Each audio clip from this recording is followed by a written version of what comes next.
Je m'appelle Thierry Gontier, je suis le président du CIL de Mazog, une association locale à but non lucratif dont l'objet, défini dans l'article 2 de ses statuts, est la préservation et l'amélioration du cadre de vie des habitants de la ville de Mazog. Elle est classée association environnementale par la préfecture du Var. Entre autres actions, nous participons avec nos moyens à l'amélioration des connaissances de notre environnement. Nous recueillons des données naturalistes avec l'aide d'experts indépendants. Nous ne sommes pas les seuls, cela se fait un petit peu partout dans le pays, car c'est un droit constitutionnel. Le droit de vivre dans un environnement équilibré et respectueux de la santé, c'est l'article 1 de la Charte de l'environnement. Ce droit s'accompagne de devoirs, dont celui défini dans l'article 2. Chacun doit participer à la préservation et à l'amélioration de l'environnement. Et pour protéger efficacement, il faut connaître cet environnement et donc l'étudier très sérieusement. Sous nos pieds s'étendent des kilomètres de galeries et les salles des anciennes mines de bauxite. Un petit paradis pour les chauves-souris dont toutes les espèces sont protégées, soit par des conventions, soit par des lois internationales, européennes ou nationales. L'ancienne mine de la Caire est inscrite au plan régional d'action chiroptère. Elle communique avec d'autres mines, les Trois Pins et les Fouilles. C'est donc naturellement que le CIL a décidé de lancer une étude dans l'ancienne mine des Trois Pins.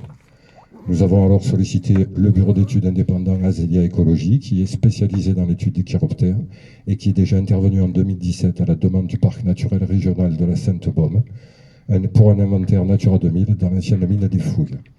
Donc en mars 2021, j'ai accompagné le directeur du bureau d'études, M. Colombo, dans les galeries et les salles parfaitement accessibles depuis un sentier de randonnée de cette ancienne mine. Nous avons pu constater en quelques heures la présence de plusieurs dizaines d'individus et de plusieurs espèces différentes, certaines à enjeu très fort de conservation. Conséquence ou coïncidence, le 6 décembre 2021, un huissier s'est présenté à mon domicile, étant absent au travail. Mon épouse a réceptionné un épais dossier de 46 pages.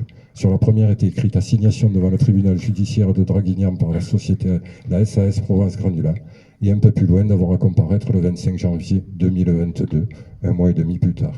Je n'ai jamais eu affaire à la justice, je ne sais pas de quoi je suis accusé, je n'ai jamais été convoqué devant un tribunal, je n'ai jamais eu besoin des services d'un avocat et je ne pense pas avoir les moyens de me défendre contre cet industriel. Donc le soir venu, je lis plusieurs fois le dossier et même si je suis complètement étranger au vocabulaire des avocats, il me paraît évident que je n'ai pas vraiment de raison d'être inquiet. La SAS Provence Granulat réclame que je sois condamné à réparer les multiples préjudices du fait de mes agissements illégaux. Et surtout, je ne suis pas le seul incriminé. M. Colombo est lui aussi assigné. Provence Granulat se présente en victime, mettant en avant la décision du Conseil d'État qui valide l'autorisation d'exploiter la carrière du 26 septembre 2018, en mélangeant les démarches de la précédente municipalité, les articles de presse et les publications sur les réseaux sociaux des opposants à la carrière, pas uniquement du CACM, et la soi-disant ZAD qui n'a jamais existé. Le CIL s'est toujours prononcé sur le fait qu'il n'utiliserait que des moyens légaux. Nous sommes présentés comme de vulgaires opposants à la carrière, dont l'unique objectif serait de leur nuire. Les termes utilisés sont très peu respectueux. C'est bien évidemment totalement faux. L'objectif du CIL était de contribuer à un inventaire de la biodiversité du site.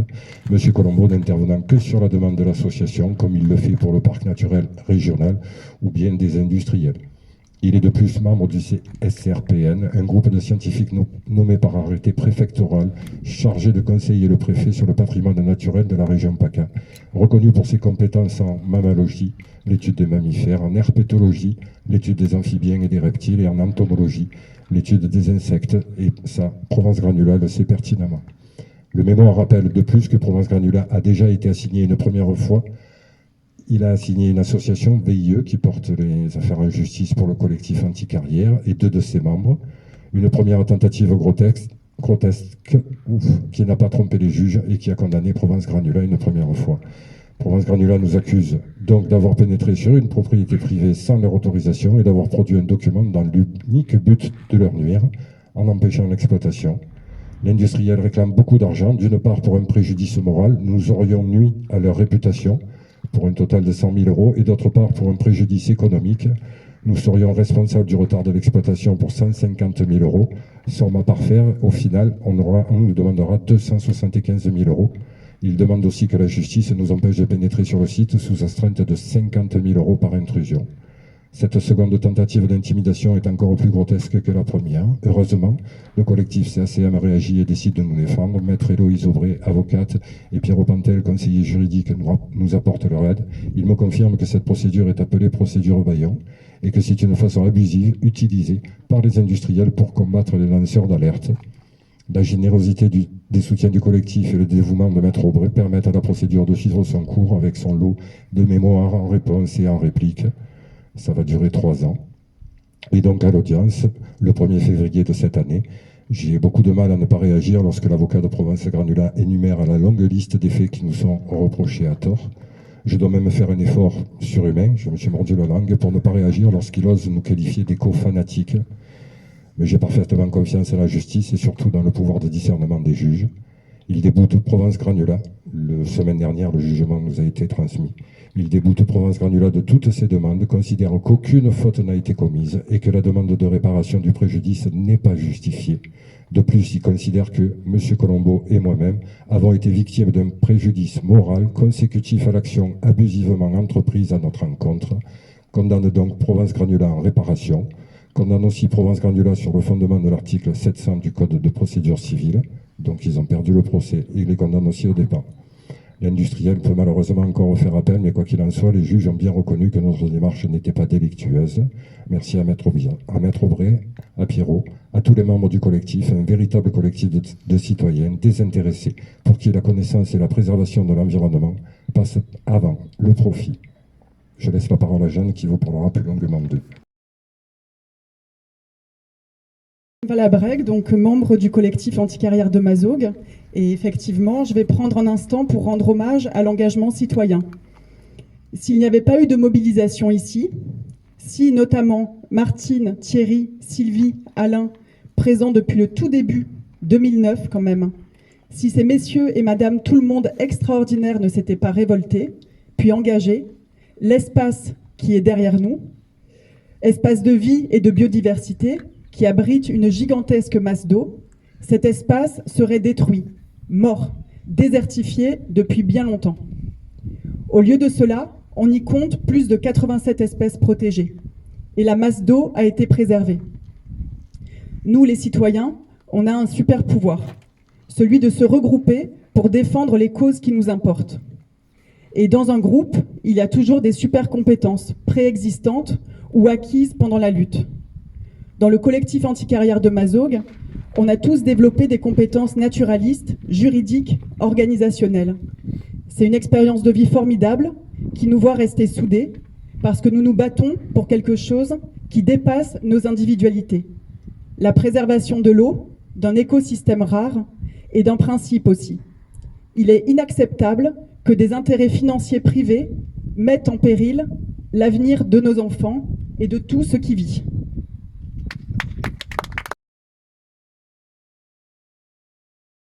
Donc moi je vais vous parler de 2 espèces protégées qui ont fait l'objet d'un suivi sur le site à Mazogues. Et donc la première c'est donc l'espèce loup. Il faut savoir que l'espèce loup fait partie d'un plan national d'action. Ce plan est actionné en fait est mis en œuvre par l'OFB, l'Office français de la biodiversité, donc la police de l'environnement, sous l'égide directe du ministère et maintenant sous l'égide du préfet puisqu'il y a eu une modification. Alors, il faut savoir que pour Mazogues, à partir de 2019, l'OFB et la Fédération de chasse ont commencé à s'interroger sur la présence d'un loup ici à la Caire de Sarrazin. Et en fait, c'est à l'été 2021 que les premières photos d'un couple sont sorties. Il s'agissait donc d'un individu mâle et surtout d'une louve qui avait un pelage atypique puisqu'il s'agissait d'une louve noire. Donc dès lors, le suivi a été plus attentif pour voir s'il y avait reproduction, parce que s'il y avait reproduction, ça voulait dire qu'il y avait meute, une nouvelle meute. Et donc, dans cet été 2021, a été découvert effectivement et attesté une reproduction, puisqu'il y a eu la découverte de la louve alpha en compagnie de 6 louveteaux, dont 4 avait le même pelage atypique que la mer. Donc il y a eu toute une étude scientifique qui a été faite parce que tout le monde s'interrogeait sur ce pelage. Et puis cette étude scientifique a pu attester notamment que la carrière se situait dans la zone cœur de meute, c'est-à-dire la zone proche de la carrière, la zone vraiment où cette meute de loups, qui est une espèce donc protégée, évolue, élève ses petits, se reproduit, etc. Donc une zone particulièrement, qu'il était particulièrement intéressant d'identifier. Ce qu'il faut savoir, c'est que donc la dernière photo de cette louve noire a été faite en août 2021. En septembre 2021, le carrier pose sa clôture, commence ses travaux de clôture. Et en fait, depuis lors, on n'a plus de nouvelles. On perd la trace de cette louve noire et de 2 de ses louveteaux. Sans certitude qu'il y a un lien, mais bon, les faits sont là. Ensuite, le suivi qui a été effectué par les correspondants du réseau Loup Lynx dont je suis. Et c'est un suivi qui a été fait sous le pilotage toujours de l'OFB, toujours chapeauté par le ministère. Et ce suivi a été un suivi non intrusif et il a permis de constater que, avec la pose de la clôture, les loups avaient modifié leur itinéraire. Donc il s'agissait, nous avons constaté, une perturbation intentionnelle d'une espèce protégée, ce qui est interdit par la loi. Ensuite, alors il y a eu aussi des publications scientifiques par des membres de l'OFB et de la Fédération de chasse sur cette meute spécifique de Mazogues. Et donc, voilà, à ce jour, le suivi, il se poursuit à Mazogues. Et donc, la meute est toujours existante, est toujours reconnue et attestée.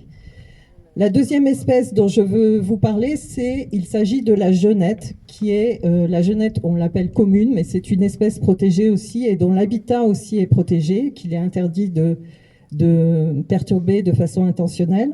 Alors pour la recherche de la genette, cette recherche a eu lieu aussi sur 3 ans. Et notamment, nous avons accentué la recherche au mois de janvier 2023, mars 2023, avril 2023, avec des prospections participatives, c'est-à-dire que nous avons invité le public à participer à ces prospections qui étaient organisées par une association, le GNSA Sainte-Baume, le groupe national de surveillance des arbres de la Sainte-Baume, et guidée par l'expert genette national. Et ces 3 sorties ont permis d'attester la présence de la genette sur donc la zone, aux abords de la zone de la carrière.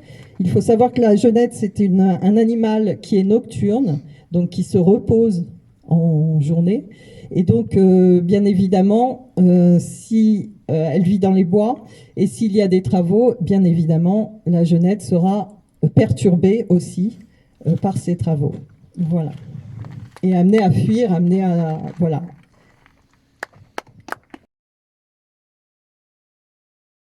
Margaria, dont je parle ici un petit peu au nom des spéléologues, des scientifiques qui connaissent particulièrement bien le milieu souterrain. Alors ce que l'on voit derrière nous, donc il y a une zone défrichée qui est l'emprise de la carrière. Ce sont des pavements calcaires qui par eux-mêmes présentent un intérêt géologique et qui n'ont pas été dégradés par les travaux miniers de la bauxite. C'est à peu près le seul endroit qui n'avait pas encore été dégradé. On aura peut-être, hélas, le plaisir d'y voir une carrière. Donc ce sont, comme ça a été dit, surtout une zone qui abrite de multiples espèces de faune et de flore. Alors, dessous, il y a évidemment des couches de calcaire, mais il y a aussi une couche de bauxite. Cette couche de bauxite a fait l'objet de travaux d'exploitation, d'extraction, et a donc laissé des vides. Alors que sont-ils devenus? Ils n'ont pas disparu, les vides, ils sont toujours là, et ils ont été colonisés par des chiroptères, des chauves-souris. Ce sont donc maintenant des habitats, c'est-à-dire les lieux où gîtent les chiroptères, mais pas seulement. Dans les couches les plus profondes, ici, là-dessous, à 60-70 mètres, il y a de l'eau. C'est une couche, une nappe phréatique naturelle, mais on est ici en présence d'un cas très particulier. Les vides des mines les plus profonds ont été remplis par l'eau, et c'est devenu une réserve qui présente un volume de 6 millions de mètres cubes, qui a été classé, c'est pas nous qui l'avons fait, ça a été classé réserve stratégique, les mots ont une importance patrimoniale d'intérêt majeur. Donc si vous cumulez tout ça, ça veut dire l'importance de cette masse et qui est à protéger. Donc en effet, en période de sécheresse, l'été, avec les périodes qu'on subit, elle pourrait être une réserve pouvant secourir l'alimentation en eau potable du bassin toulonnais, pas plus. Alors cette réserve est maintenant, à cause des travaux miniers de la bauxite, maintenant en liaison directe d'une part avec la nappe phréatique qui court jusqu'à Tourves, qui vient depuis Lagny, qui va jusqu'à Tourves, mais également avec les vides miniers, en particulier ceux sous l'emprise de la carrière, qui ne sont pas sous l'eau, mais qui sont en liaison directe avec la nappe. Ce qui fait que cette réserve est vraiment fragile vis-à-vis de tout risque de pollution pouvant être issu de la carrière. Donc, si on résume, en surface, c'est un milieu naturel pas encore dégradé, mais riche en espaces de surface. Dessous, on a des habitats de chiroptères qui sont une espèce protégée et dont l'habitat lui-même est protégé. C'est-à-dire que les vides miniers en tant qu'habitat de chiroptères est protégé. Et encore en dessous, on a une réserve d'eau qui est vraiment précieuse dans l'état actuel et futur de pénurie d'eau. Alors en ce qui concerne le milieu souterrain, on le connaît parfaitement pour l'avoir parcouru en ce qui me concerne depuis près de 60 ans. C'est-à-dire je traînais mes guêtres déjà dans les travaux d'exploitation de la bauxite quand j'étais adolescent. Pour avoir observé son évolution, donc c'est parfaitement ce qui s'est passé pour parfaitement définir l'état des lieux actuels, et on connaît donc très bien les raisons qui font que s'il y avait bien un endroit où il ne fallait pas faire de carrière, c'est ce site-là. Donc en tant que scientifique, nous cherchons à faire comprendre depuis le début du projet de carrière, c'est-à-dire en 2008, nous cherchons à faire comprendre cette réalité en explicitant ses connaissances scientifiques auprès du carrier et de l'administration, qui bien évidemment n'en ont tenu aucun compte. Donc il serait donc temps pour nous que ces gens-là reviennent un petit peu à la raison et de cesser de faire comme tout cela, toute cette réalité n'existait pas, et que les crises, par exemple, aiguës de sécheresse, étaient toutes derrière nous et qu'on n'aurait plus jamais de problème de ce côté-là. Voilà, je vous remercie. C'est terminé. Après, vous pourrez poser toutes les questions que vous voudrez. Alors, je m'appelle Pierrot Pantel. Je représente l'Association nationale pour la biodiversité, qui est une des associations du collectif. J'ai eu un regard aussi juridique, et en ce sens, je vais vous évoquer une petite chose importante quand même, c'est qu'on peut se dire, derrière nous, il y a déjà eu des travaux. Pourquoi est-ce que la police de l'environnement n'a pas relevé par procès-verbal les travaux réalisés manifestement sans autorisation? C'est une question que nous nous posons, c'est une question que nous posons aujourd'hui à un juge d'instruction, à une juge d'instruction pour être plus précis. Nous finirons par avoir une réponse. Voilà, ça arrivera. Comme disait Jules Renard, les mensonges prennent l'ascenseur, mais la vérité prend l'escalier. Donc tôt ou tard, ça arrivera. L'OFB, malgré tout, on peut se poser quelques questions sur pourquoi est-ce qu'ils ne sont pas là plus souvent. Je parle aujourd'hui, en 2024. Les travaux ont commencé en 2021, si je ne dis pas de bêtises. Dès 2021, l'OFB aurait dû venir et constater qu'il y avait de la destruction d'habitats d'espèces protégées, à minima. Donc nous, on travaille là-dessus. Ce qui est important de comprendre, c'est que vous ne trouverez aucun scientifique, je dis aucun, citez-moi-en un seul, qui se disent c'est une brillante idée que de faire une carrière derrière nous? Aucun. Si vous en avez un, présentez-nous-le. Il n'y en a pas.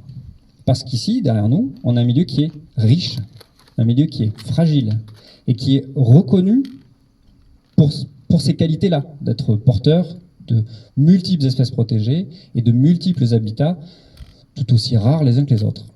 D'ailleurs, je crois que vous avez eu un panel un peu là de tout ce qui faisait la richesse de ce milieu derrière moi. La carrière, si un jour elle devait rentrer en exploitation, ça serait un camion toutes les 2 minutes. Derrière, là. Un camion toutes les 2 minutes. Donc je vous laisse imaginer ce que ça donnerait en termes d'impact et de risque pour toutes les espèces protégées, les dizaines et dizaines d'espèces protégées qui sont présentes encore aujourd'hui sur ce site-là. En 2008, Provence Granula fait une étude d'impact, sauf que depuis 2008, ça fait quand même maintenant une paye, hein, on a de la nouvelle donnée naturaliste qui est sortie pas que par nous, c'est le parc, c'est Natura 2000, c'est différents écologues indépendants qui sont venus, donc les données naturalistes se sont accumulées. Et aujourd'hui, Provence Granula ne détient pas d'autorisation pour détruire l'habitat de ces espèces protégées, ni de détruire les individus de ces espèces protégées. Et je vais prendre un exemple très concret, parce que Provence Granula dit évidemment l'inverse de ça, disant si, on a toutes nos autorisations. Si demain matin, une tortue d'Hermann était trouvée derrière moi, est-ce que vous pensez que Provence Granula n'aurait pas besoin d'une autorisation pour détruire l'habitat de la tortue d'Hermann? Ou est-ce que, encore une fois, Provence Granula pourrait dire si, c'est bon, j'ai tout? Croyez bien que non. Et donc, cette tortue d'Hermann, c'est la même chose que le lézard ocellé, c'est la même chose que le grand-duc d'Europe, c'est la même chose que la genette dont parlait tout à l'heure Marie. Donc, il est très clair que Provence Granula ne détient pas ces autorisations pour détruire les habitats d'espèces protégées et les espèces protégées. Ils ne les détiennent pas. Je le répète, puisque le préfet et Provence Granula s'entêtent à raconter des sornettes. Donc, à un moment donné, il faut remettre un petit peu les choses et redire la vérité. C'est du bon sens en réalité. Voilà. Donc, ce que je vous propose, c'est de vous laisser la parole si jamais les journalistes ont des questions. Ça peut être l'occasion, vous avez tout le panel devant vous, d'avoir les réponses adéquates. Et il y a le volet judiciaire. Le volet administratif, c'est le permis de construire. Alors, le permis de construire, il y a une potentialité d'appel, mais c'est pas encore décidé. Ça a été perdu en première instance, à voir si l'appel est fait ou pas. Ça, c'est pas encore tranché par le collectif. Ensuite, il y a tout ce qui est espèces protégées. Là, c'est plus ma partie. Comme le disait tout à l'heure Jonathan, on a demandé au préfet d'imposer une demande de dérogation, donc l'autorisation de détruire. Le préfet ne nous a pas répondu. Ça vaut une réponse tacite de refus. On a attaqué cette décision-là. Et c'est ça qui est pendant devant le tribunal administratif. Donc ça, dans les prochains mois, il y aura une audience à ce sujet-là. Et le tribunal devra se prononcer sur la question, est-ce que oui ou non, le préfet est tenu d'imposer une demande d'autorisation à Provence Granula.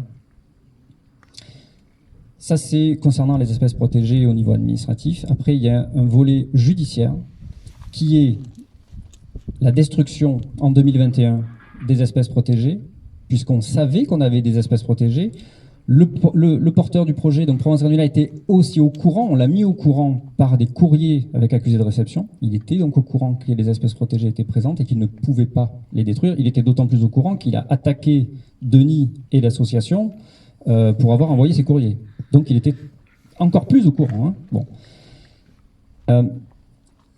Si demain, il y a un coup de godet derrière nous, avec toutes les espèces nouvelles dont je vous ai parlé, les arosselés, genettes, loups, etc., pour lesquels, très clairement, Provence Granula ne peut pas nous présenter la moindre autorisation de destruction, ça sera une nouvelle plainte qui sera déposée. Et là, croyez-nous, l'OFB, on les poussera au cul pour qu'ils fassent leur travail. Hein. Parce que là, ils ne pourront pas se cacher derrière « Oh non, mais ils ont toutes leurs autorisations ». C'est très clair. Il n'y a pas d'autorisation pour détruire le lézard ocellé. Je ne vais pas faire la liste, il y en a des dizaines. Hein. Voilà.